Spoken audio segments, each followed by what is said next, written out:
Hello food lovers. நிறைய பேருக்கு சேப்பங்கிழங்கு வறுவல்னா பிடிக்காது, கொல கொலன்னு இருக்கும்னு நினச்சி செய்ய மாட்டாங்க. ஆனால் நான் சொல்கிற மெத்தடில் செஞ்சிங்கன்னா வெளியே கிறிஸ்பியாகவும் உள்ள சாஃப்டாகவும் செம டேஸ்ட்டாகவும் இருக்கும். வாங்க ரெசிபியை ஸ்டார்ட் பண்ணலாம். சேப்பங்கிழங்கு நல்லா வாஷ் பண்ணி தண்ணி ஆட் பண்ணி கொஞ்சம் உப்பு சேர்த்து நல்லா வேக வச்சு வச்சுக்கோங்க. கத்தி வச்சு குத்தி பார்த்தா ஈஸியாக உள்ளே போனால் வெந்துருச்சுன்னு அர்த்தம். அப்புறம் தோல் உரிச்சி எடுத்து வச்சுக்கோங்க. மசாலா ஆட் பண்ணலாம். இஞ்சி பூண்டு பேஸ்ட், சிக்கன் 65 மசாலா, காஷ்மீர் மிளகாய்த்தூள் ஆப்ஷனல் தான், கார்ன்ஃப்ளவர், அடுத்து ரைஸ் ஃப்ளவர் ஆட் பண்ணிக்கலாம். சால்ட் வந்து தேவையான அளவு ஆட் பண்ணிக்கோங்க. தண்ணி தெளித்த மாதிரி விட்டு நல்லா மிக்ஸ் பண்ணி எடுத்து வச்சுக்கோங்க.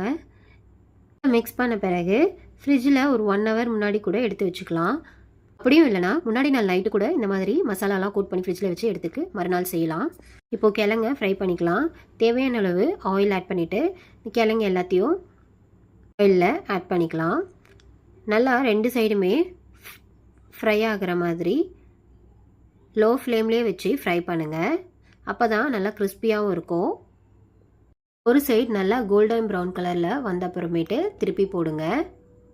சேப்பங்கிழங்கு ஃப்ரை பண்ணும்போது பொறுமை ரொம்ப முக்கியம். அப்போ தான் டேஸ்ட்டும் செம்மையாக இருக்கும், கிறிஸ்பியாகவும் இருக்கும். நீங்களும் இந்த ரெசிபியை கண்டிப்பாக வீட்டில் ட்ரை பண்ணி பார்த்துட்டு கமெண்ட்ஸில் எப்படி இருந்துச்சுன்னு சொல்லுங்கள்.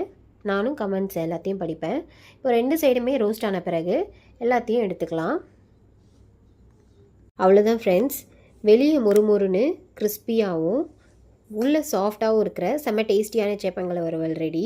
கண்டிப்பாக இந்த மெத்தடில் ஒரு தடவை ட்ரை பண்ணி பாருங்கள். ரெசிபி பிடிச்சிருந்தா வீடியோக்கு ஒரு லைக் பண்ணுங்கள், ஷேர் பண்ணுங்கள், கமெண்ட் பண்ணுங்கள், அப்படியே வந்து சப்ஸ்கிரைப் பண்ணிவிடுங்க. பாய்.